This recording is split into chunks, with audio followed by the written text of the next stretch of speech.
Checked. Ready? Checked. Good morning. If everyone could find their seats for me, please. Good morning, good morning. Welcome, everyone, to a very special assembly. A special welcome to our alumni in the building today. We're happy you're here with us.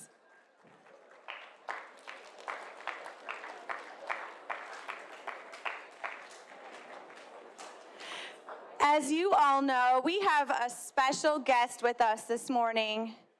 I'm going to give us 10 seconds to get settled and prepared to hear from a very special alumni.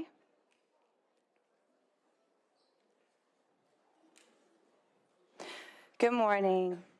Today, we have a great honor of hearing from alumnus Christopher Bailey, class of 1982, who graduated from Pembroke Country Day. He currently lives in Switzerland and travels all over the world as the Arts and Health Lead at the World Health Organization. He's also the co-founder of the Jameel Arts and Health Lab. He's visiting Kansas City after performing earlier this week in New York City at the United Nations Week. Today, Mr. Bailey will perform and discuss the border state, how growing up in Kansas City and Pem Day informed the global arts and health movement. He will be able to take a few questions at the end of his performance. Please join me in welcoming Mr. Bailey.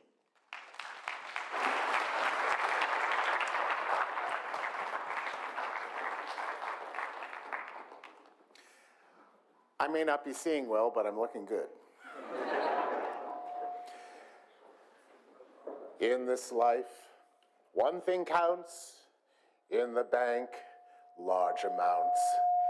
I'm afraid these don't grow on trees. You've got to pick a pocket or two. You've got to pick a pocket or two. Boys, you've got to pick a pocket or two. A man's got art, hasn't he? Joking apart, hasn't he? Though I'd be the first to admit that I wasn't a saint, I'm finding it odd to be really as black as they paint. I'm reviewing the situation. Can a fellow be a villain all his life? All the trials and tribulations. I better settle down and get myself a wife. A wife will cook and sew for me. She'll come for me. She'll go for me. She'll go for me. She'll nag at me. The finger she will wag at me. The money she will take for me. The misery she'd make for me. I think I better think it out again. What happens when I'm 70? Must come a time. 70. When I'm lost in the world and there's no one who cares if I live or I die. The one consolation is the money I may have put by. I'm reviewing the situation. I'm a bad 'un and a bad 'un I will stay. You'll be seeing no transformation. But a fellow can't be a rogue in every way. I want no one who's hurt for me or made to do the dirt for me. It's getting far too hot for me. Will no one change the plot for me? I think I better think it out again. Hey!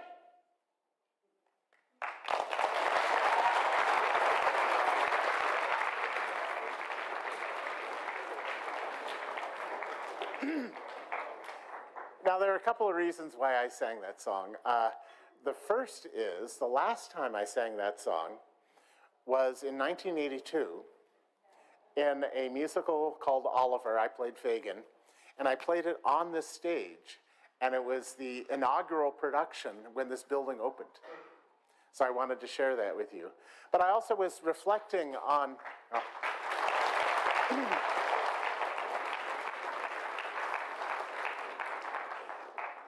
But I was also reflecting on what might be meaningful to you at this stage, at this time in the world. And I thought I could just talk about nice things that happened here and all the wonderful things I do at WHO, and you'd all be very impressed. But I thought, is that actually going to be meaningful to you? So I've decided that over the course of the next half hour, I'm going to give you a gift. And that gift is the secret to human happiness. But I'm not going to tell you yet. So my name is Christopher Bailey. I'm the Arts and Health Lead at the World Health Organization. And what does that actually mean? Essentially, it means that we look at the evidence base for the health benefits of the arts. And that could mean many things. That could mean how when we're involved in the deep aesthetic experience, it creates endorphins that may lower cortisol levels and reduce our stress. It could have an analgesic effect where we feel less physical pain. And why is that important? Because music being played, for instance, in emergency wards could reduce the level of opiates that are prescribed and help break the opiate addiction cycle, as an example. Or when you're in a hospital and you're recovering from surgery or physical injury, if you add music to the physical therapy, you can reduce the hospital stay by 50%. I've worked quite a bit in Africa, and in one institute in Lagos in Nigeria, the Sickle Cell Anemia Institute, they found that sickle cell, which are these malformed blood cells, that it's a genetic condition, they lock together like little moons, and they form these blood dams in the joints that are incredibly painful. But if you are moved by music that speaks to you, or dance that gets you into a flow, the dopamine effect dilates the blood vessels, releasing the blood flow and helping ease the acute pain. So these are all medicalized things, and I could go on about them, but ultimately they're a distraction, because what the arts actually do for you is far more simple. The touchstone quote that I always go back to is from Carl Jung, the Swiss psychologist, who said, "Loneliness is not the absence of people. Loneliness is the inability to express what matters to you most." And the arts, in all of its forms, evolved to do exactly that. From a health promotion point of view, our WHO definition of health from our 1947 Constitution states that health is not merely the absence of disease and infirmity, but the attainment of the highest level of physical, mental, and social well-being. So when we think about the arts in that context, it's not merely about surviving, it's about thriving. And two of the most essential qualities to that sense of thriving in your life is our individual journeys for a search for authentic meaning and a sense of belonging. So how does that work? Well, let me give you some practical examples. Last week I was in New York for the General Assembly, and we had a series of events around the city, from the Whitney Museum to Lincoln Center. One of them was a well-being concert at Carnegie Hall, where we honored the staff of their outreach program for their work in prisons, where they were bringing music to the prisons, using music therapy, where they would compose their own songs with lyrics that were meaningful to them to tell the story of their lives, what was important. Now, why is this important? These arts programs in prisons reduce the recidivism rate to nearly zero. When we think about what are our goals in the justice system, is it just to punish, or is it to end the cycle of violence? The problem is, often the system is created so that it perpetuates the cycle of violence. We are looking for another way. To that end, next month, I'm going to be in Nigeria, in Kaduna in the north, working with communities that are in conflict to use the arts to find the essential human bonds and build peace. That's a core part of what we do. And part of that is acknowledging and accepting each other's identity. It should not be a zero-sum game that for me to be validated, you somehow have to be diminished, or vice versa. That's not actually the way it works. So, last month I was in the Ukraine working with the government on various arts projects to build resiliency and to respond to trauma. And maybe we should talk a little bit about what trauma is. Trauma is what happens to the brain when there's an extreme adverse event. When we have a threat, the first reaction from an evolutionary point of view is the flight or fight impulse. Our cortisol goes up, our adrenaline goes up, and it prepares us for either confronting a threat or running away from it, and it gives us a better chance of survival. If that threat continues over a period of time, our bodies are not built to sustain that level of cortisol, and it can create very damaging physical conditions, from cancer to heart disease, depression, whatnot. If that threat then becomes more acute, the brain begins to shut off. It goes beyond fight or flight. It goes to the lizard brain and begins to shut down, essentially playing dead, which may give you a slightly better chance of survival, or it's the body preparing for death.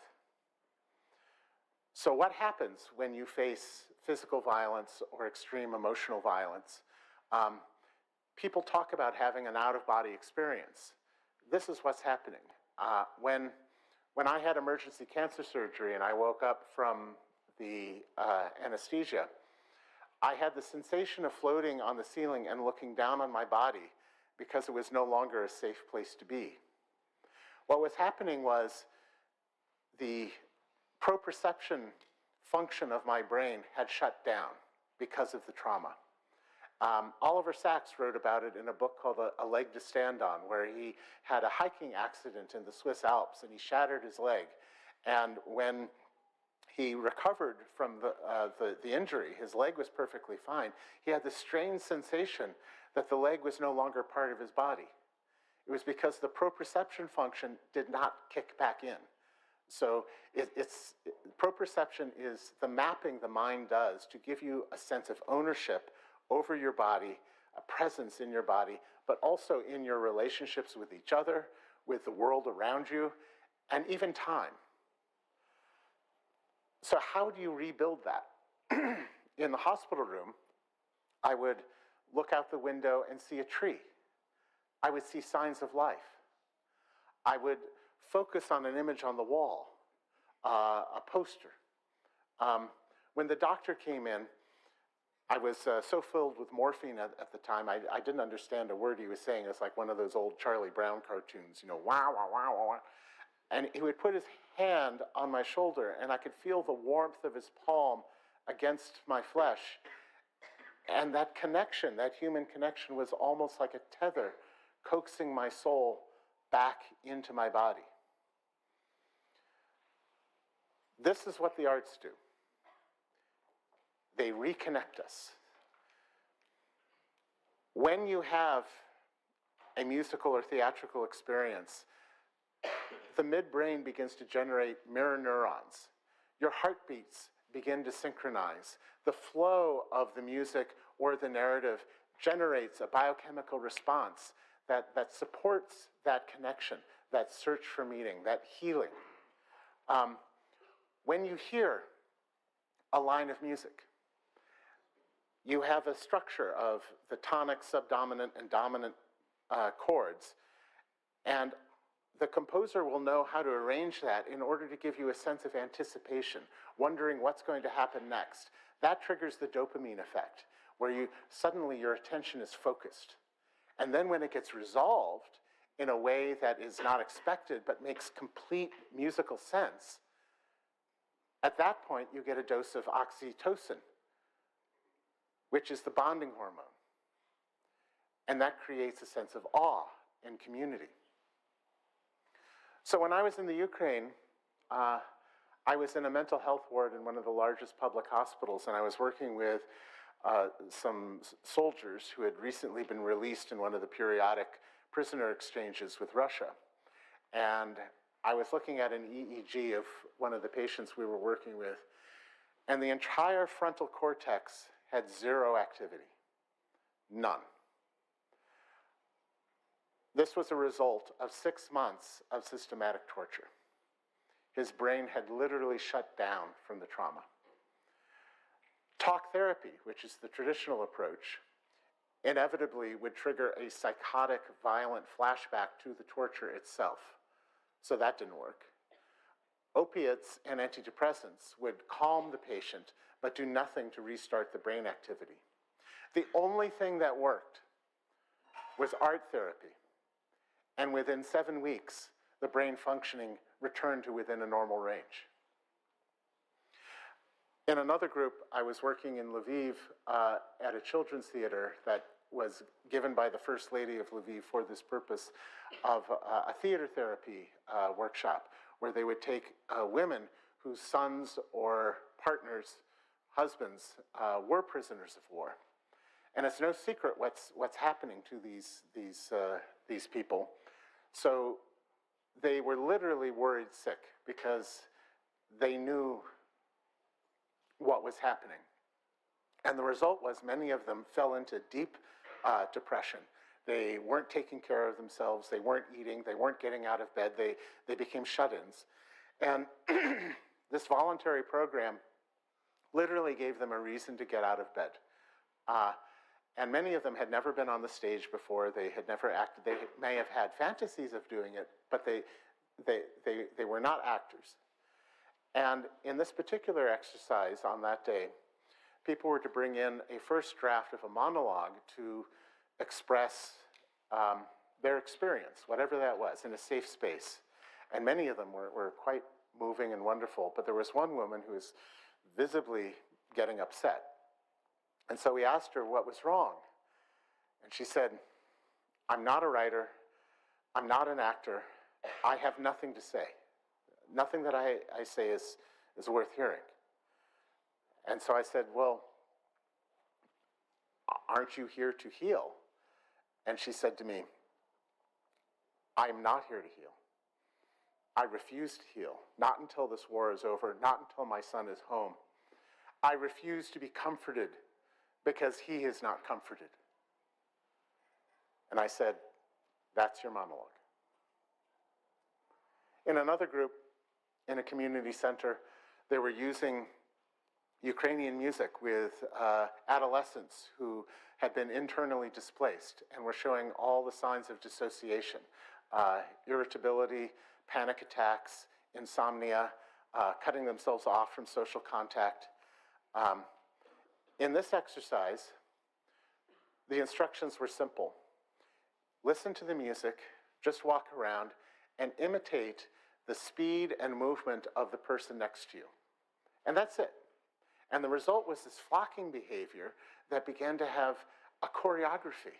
And all these wonderful patterns began to emerge. There was laughter, there was connection. People would go on the floor, raise their hands. The movement through the space became as if there was a choreography to this complex and beautiful dance, but there wasn't. It was just the group imagination playing out simply by paying attention and responding to the people around. Now, what all these activities do is they literally begin to rewire their sense of proprioception. The neural pathways become healed. It has both a physical and an emotional response.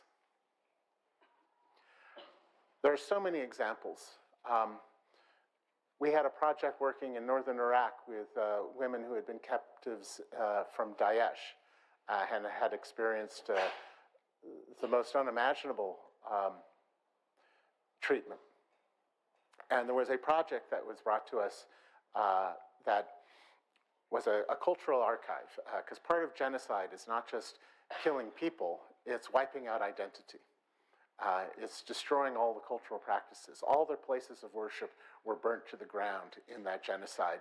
All their works of art were destroyed. In this project, you had professional photographers, anthropologists coming in to document what remained of their culture, to preserve it. And I was asked, would WHO be involved? And I read through the proposal and I said, this is all very interesting and I would love to see the result. It looks great, but no, we can't be involved. And they said, why? What should we change to get you on board? And I said, don't hire a photographer. Give the women a camera. You're objectifying them again. You're taking photos of them. You're putting them in front of the lens. Put them behind the camera. Let them choose what should be preserved. And they did it. And the results were not just a reduction in the symptoms of their trauma, but beyond just preserving elements of their past, they began to imagine their new identity. It was healing broken time. When we listen to a line of music, I was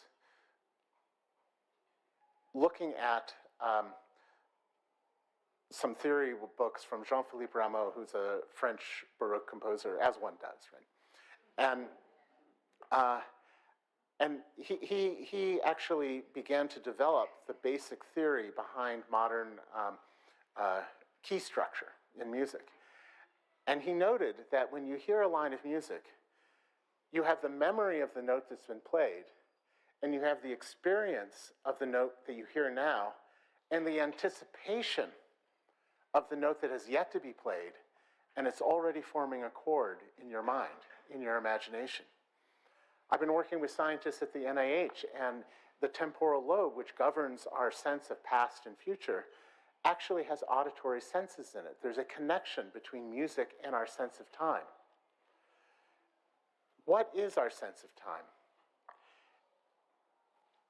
Time, the temporal lobe, falsely breaks down time into a linear pathway so that we can make sense of it, so that we can function.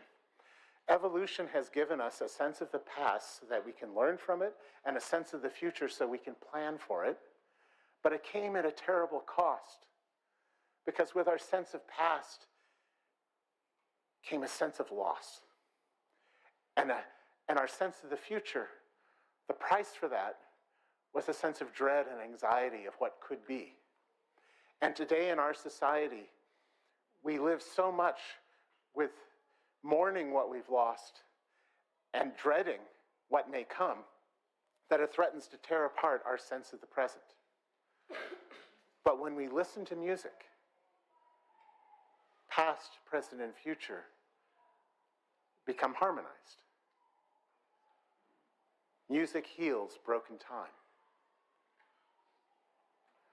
So, in this work, we gather the evidence. I work with ministries of health, ministries of culture, show what can be done to build resilience, address trauma, and in many countries around the world, policy is being changed to start looking at the arts in schools not as a luxury or an expense, but as an investment in the resilience that you can have throughout your life. It builds the executive functions. It builds your sense of belonging, your ability to work together. But also, should you face an adverse event, it allows you to imagine possibility, to make your way through the uncertainty and imagine a path. Why does this work? Well, let's go back in time. 70,000 years ago, at the midpoint in the brief life of our species, there was something called the midbrain revolution. What happened was we began to imagine things that don't exist in nature. It's a recent development. So how does this represent itself? In the archaeological record, we have cave paintings, which had been around for millennia, but they were usually fairly realistic paintings of a hunt or the landscape, and the style was pretty much the same all around the world and didn't change literally for thousands of years. And yet 70,000 years ago, we had the first example of a cave painting of a human body with an animal's head. Something that doesn't exist in nature, something that was imagined. It was the birth of the magic what if. At about the same time, we have the first evidence of a healed femur. And let's think about that for a moment, because up until that moment, if any creature on this planet had a wound as grievous as a broken femur, you were left to die. You were a liability to the herd or to the tribe. So what needed to happen for that femur to be healed? The first thing is, you needed to imagine that that person could get better. The second thing is, you needed to imagine a technique that would allow that person to get better. And the third thing that needed to happen is that the tribe needed to imagine that putting the entire tribe at risk for the sake of one vulnerable individual was worth it. Hope is a creative act. That was the birth of the arts, and that was the birth of medical science. And it sprung from the same seed. The seed was compassion. What does compassion mean? It comes from the Latin, compassio. It means struggle together. It means your success is my success. Your failure is my failure. That someone else's vulnerability is a call to duty, and it certainly is not an invitation to violence. That was a revolution of the heart that began 70,000 years ago that is still going on today. That revolution is not complete. So I was thinking about Missouri being a border state. I was thinking about, what does that mean? It is neither north nor south, yet it is both. It is neither east nor west, yet it is both. In many ways, living in Kansas City, growing up here, is living in a state of liminality. You touch on so many things, and yet, to some degree, you're not bound by any of them. And that liminal state is an opportunity for creativity. I don't think any accident that Mark Twain came from Missouri or Tennessee Williams came from Missouri. That this is a place of possibility, but it's also a place of tension. I think about my time in the school and the opportunities I had to work with the arts, to build up my knowledge and skills in science. All of that came into play in my work. But perhaps the seed of all this work came from a misfortune. Success in life is not about just good things happening to you. Virginia Woolf once said, illness is as much a part of life as health. It shapes us, it creates us, it sculpts us, it makes us who we are. When misfortune happens, like blindness or violence or anything else, there is the potential for us to be defeated or transformed in a negative way. But there's also the potential to incorporate that misfortune and to become something that may not be better, but may be good. When I was 10 years old, our family had moved several times, and we were here in Kansas City.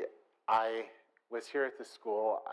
I had a number of very close friends, But at home, my family was discordant. My parents eventually divorced. There was periodic violence in the home. And as often happens when there's trouble at home, it began to have echoes in school, where my academic performance failed, I became withdrawn, I didn't try in gym class, I was very slow, I was one of those 3 kids that was last picked, on the team. Instead of hitting each other on the football field, I had sort of the Ferdinand the Bull reaction of literally wanting to smell the flowers, and so I had my period of time where I was bullied and mobbed. And it got to the point where there was no safe space for me, not at home, not at school. And I began to think thoughts that no 10-year-old should ever think. And I was beginning to act on them.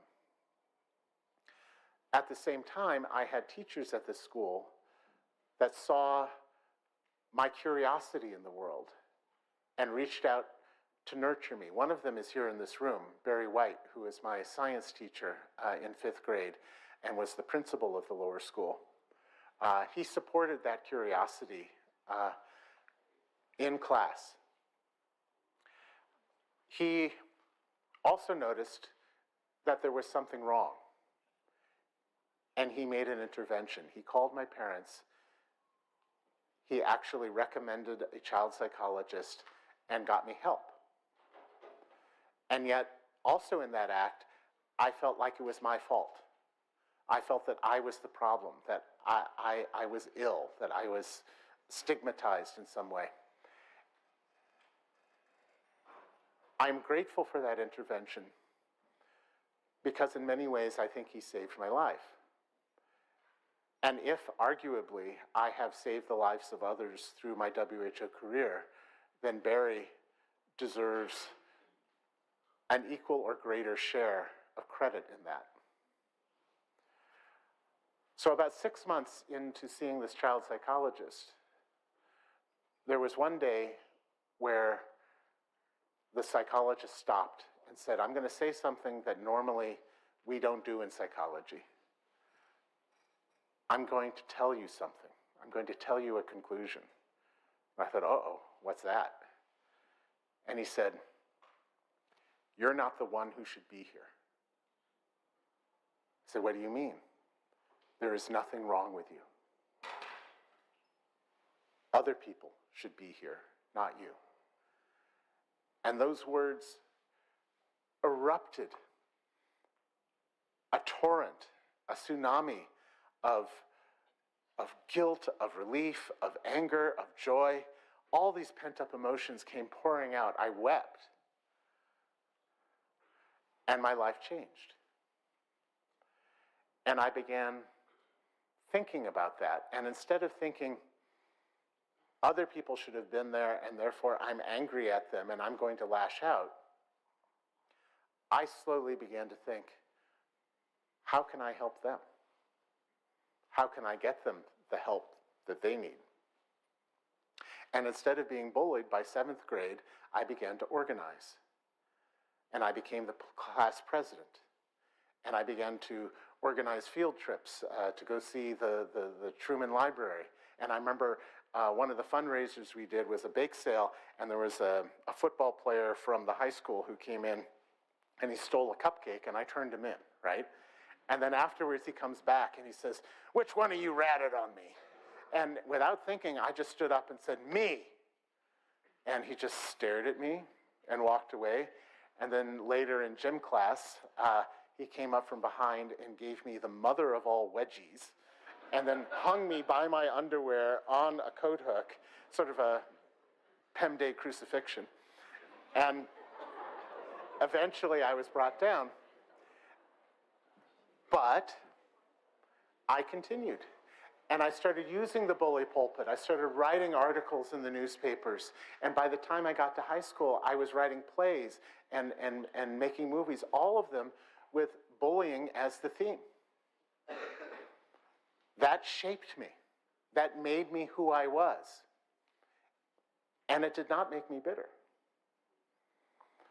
But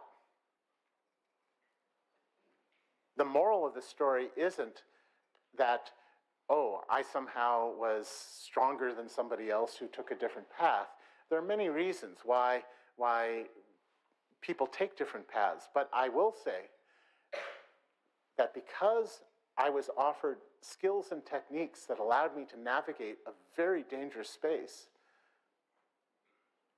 I had the opportunity to find my way. I remember Greg Vogt, who was a teacher of philosophy, and he taught us rhetoric.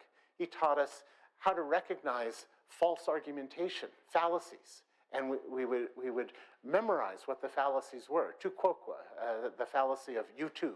Just because you're doing it too does not make the statement false, or the false analogy. All of these were tools to begin to sort out the misinformation of the world. The English teachers teaching us how to organize our thoughts, teaching us interpretation, finding our own personal meaning, but based on the evidence. Carl Schulken was the AP history teacher, and I remember his words echo every day in my own work. You know, support your thesis. You know, he said it every day, and it changed who I was. And just the ability of being able to have senior projects and to create a movie with animation and music to tell these stories and to show it in this room in front of the students and the people who were fictionally represented seeing themselves mirrored in that movie. And I remember seeing them in the lobby afterwards looking very sheepish. And it wasn't saying they were bad people. It was holding a mirror and saying, this is what you're doing. This is how we're feeling. This is the effect that you have. So why am I saying all of this? Because statistically, there's probably at least 25 of you in the audience that have had a similar experience. And one of the worst parts of those experiences is feeling that you're alone. So I'm telling you, you are not. And there is a path. So I promised I would tell you the secret of human happiness, so here it is. Friedrich Nietzsche said that the secret of human happiness is amor fati. It's falling in love with your fate. What does that mean? It means that in your life, many things happen to you, good and bad, some that you have control over, some that you don't. But instead of spending your life thinking, oh, I wish it could have gone another way, or why didn't I do that? It's to find that moment in your life where you recognize the pattern leading up to it. And everything that happened, good, bad, things that were in your control, things that were not, inevitably led to this moment. And this moment is good. You have achieved human happiness. That is a creative act. The arts do not cure anything. The arts help us curate our lives. And finding happiness is an act of curation, an act of care to each other and to yourself. When I lost my sight, I actually turned in my resignation to the Director General of WHO saying I didn't know how I was going to be able to do this. I mean, can you imagine an arts and health lead from a blind person? Can you imagine the UN jokes? And he said, I don't accept your resignation. You have other skills. And sure enough, I began to develop echolocation. I began to gain the neurological ability, because my visual cortex was not getting enough information from my optic nerve, it began to build new auditory pathways to my auditory senses, and my visual cortex began to use sound to portray a physical sense of the world around. So I began to cope. I began to master my condition. I became a blind person. But what it didn't give me was my sense of beauty. That was lost. Until one day I was in London and I was going to give a presentation at the Wellcome Trust, and I was wandering I wanted to go to a concert at St. Martin in the Field, and it was before the pandemic, and I'm wandering through Trafalgar Square, and I get buffeted about by the crowd, and I end up washed ashore on the wrong side of the square, and I see that I'm in front of the National Gallery, and my heart sank, because I'd been avoiding museums for so long, because I'd gotten such pleasure out of museums. I couldn't face to see these paintings in my polluted, corrupt way of seeing the world. But I went in to escape the crowd, and I found myself in this gallery of monumental paintings, and I couldn't quite make out what they were. And as I looked at them, I began to recognize ships and fog and storm and waves, and I realized I was in the Turner Wing. And at that moment, I began to taste salt. Was it the salt spray from the paintings? No, it was the tears streaming down my cheek. Because in that moment, through the eyes of a long-dead artist, the object he created, and my own story, I realized that the way Turner saw the world was exactly the way I see the world with my terminal glaucoma. And for the first time, I could imagine that the way I see the world was beautiful. Just as you willingly close your eyes to better savor a glass of red wine, just as you willingly close your eyes to better embody a beautiful piece of music, just as you willingly close your eyes to trace the gentle slope of a lover's forearm, so too do I accept the closing of my eyes to better share this moment with you. There is a saying by Thomas Jefferson. He said, "If I light my candle with yours, your light does not diminish, but together we make the room that much brighter." Life is not transactional, it is transformational. Life is not a zero-sum equation where your good fortune necessitates my misfortune or vice versa. That's a lie.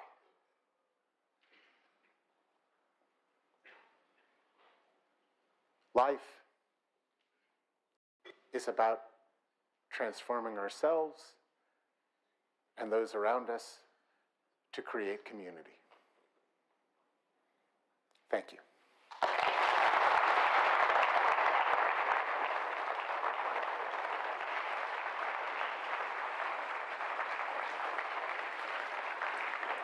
Thank you. Thank you so much. Thank you, Christopher. We really appreciate your beautiful words.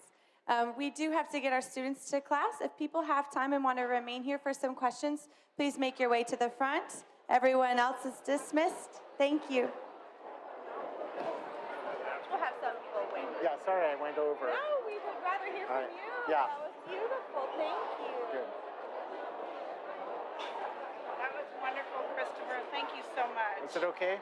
It was terrific. We're sorry we ran a little short on time and couldn't take questions. Well, it was sort of my fault. No, that's all right. It's between you and lunch. You know how hungry students are. Oh, sure, yeah. Well, Class, but thank you very much. We have a few students coming I up just for wanted to thank you questions. for that, Mr. Bailey. That was beautiful. oh, my pleasure. Very much. Thank you for visiting us. Oh, thank you. Hi. Hi. Is there any